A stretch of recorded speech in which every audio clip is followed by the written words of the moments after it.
आगे बढ़ें और आपको बताएं कि पाकिस्तान का रिमोट सेंसिंग सेटेलाइट लॉन्च कर दिया गया है। स्पार्को के मुताबिक सेटेलाइट चीन के जिचांग सेंटर से रॉकेट के जरिए रवाना किया गया है। रिमोट सेंसिंग सेटेलाइट की 1 माह टेस्टिंग की जाएगी, उसके बाद डेटा हासिल होगा। मजीद बताएंगी स्पार्को कॉम्प्लेक्स कराची से जियो न्यूज़ की नुमाइंदा उनीबा ज़मीर शाह वहाँ पर मौजूद हैं, उनसे तफसीलात लेते हैं। पाकिस्तान ने खला की वसतों में एक और अहम कदम रख दिया है। जी हाँ, इस वक्त पाकिस्तान के लिए एक बहुत ही ज़बरदस्त और अच्छी खबर यह है कि पाकिस्तान ने अपना दूसरा रिमोट सेंसिंग सेटेलाइट कामयाबी के साथ चीन के सेटेलाइट लॉन्च सेंटर से खला में भेज दिया है और कहा जा रहा है कि ये अब से कुछ देर के बाद ही ये ज़मीन की जो ऑर्बिट है उसमें पहुँच जाएगा और तकरीबन 1 माह लगेगा इसकी जो टेस्टिंग होगी। उसके बाद इसका डेटा जो मुतल्लिका इदारे हैं वो स्पार्को के ताउन से हासिल कर सकेंगे। ये सेटेलाइट ज़मीन के मुशाहिदे का सैटेलाइट है जो ज़राअत, अर्बन प्लानिंग और मुख्तलिफ मनसूबों में काम आ सकेगा। और ख़ासकर जो मौसमियाती तब्दीली है, इस दौरान हमने देखा कि पाकिस्तान में सैलाब के कई वाक़यात हुए, लैंड स्लाइडिंग के कई वाक़यात हुए, तो ये रिमोट सेंसिंग सैटेलाइट रिलीफ सरगर्मियों को तेज़ तर करने में काफ़ी मुआविन साबित होगा। इस वक्त हमारे साथ इफ्तिखार भट्टी साहब मौजूद हैं, DG स्पार्क से, इनसे जानते हैं।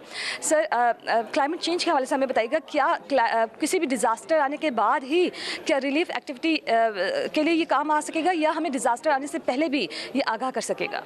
बेसिकली जो रिमोट सेंसिंग सेटेलाइट्स हैं, ये ज़रूरी नहीं कि आपको एक तो इनका हेल्पफुल तो होते हैं कि फॉर एग्जांपल ये डिज़ास्टर के बाद आप उसकी असेसमेंट कैरी आउट कर सकते हैं कि आपका डैमेजेस कितना हुआ है, लेकिन प्री डिज़ास्टर प्रिपेयर्डनेस के हवाले से भी ये बहुत ज़्यादा हेल्पफुल होता है सैटेलाइट इमेजरी का डाटा सेट्स, क्योंकि आप अपनी वर्नेबल लोकेशंस को आइडेंटिफाई कर सकते हैं। जैसे लैंडस्लाइड्स के एरियाज़ हैं, प्रोन एरियाज़, उनको आइडेंटिफाई कर सकते हैं। सैटेलाइट से बेसिकली आप बड़ी प्रिसाइजली जो है अपनी अर्थ की जो फीचर्स हैं उनको मैप कर सकते हैं। और जब हम सैटेलाइट्स अपने तमाम लैंड, जो कि वेरी डिफ़िकल्ट होता है कि आपने फ़िज़िकल सर्वे कैरी आउट करें, उसका अल्टरनेटिव ये है कि अगर सैटेलाइट से पिक्चर्स ली जाती हैं, उनसे हम जैसे हमारी आइज़ जो हैं वो 3D व्यू करती हैं, इसी तरह अगर सैटेलाइट एक ही जगह की 2 पिक्चर्स ले लेता है तो उसकी हाइट की इन्फॉर्मेशन आ जाती हैं, तो उससे हम अपनी रिस्क आइडेंटिफाई कर सकते हैं। फिर इसके अलावा यही डाटा सेट जो है ये इनपुट में होता है मॉडलिंग के लिए, जहाँ पे हम मॉडल को रन करते हैं, जिसकी बेसिस पर हम बता सकते हैं कि अगर this amount of rain is happening over there in a certain area, और ये कितना एरिया इनंडेट करेगी, और ये जो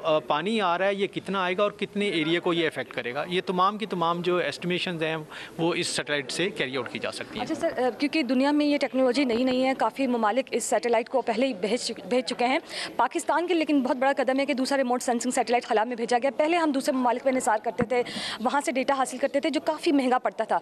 तो इस तरह से हमें बताएं कि ये हमें कितना, जो हमारे मुतल्लिका इदारे हैं उनको कितना ये सस्ता पड़ेगा या मुल्क की तरक्की में कितना मुआविन साबित होगा? बेसिकली अगर देखा जाए जहाँ पर एप्लीकेशन की बात आती है तो पाकिस्तान ने पहला जो सैटेलाइट ग्राउंड स्टेशन जो था वो इस्लामाबाद में लगाया, जो कि 1989 में लगाया गया। तब से पाकिस्तान जो है सैटेलाइट एप्लीकेशन के ऊपर अल्हम्दुलिल्लाह बहुत अच्छा कैरी आउट काम करता जा रहा है।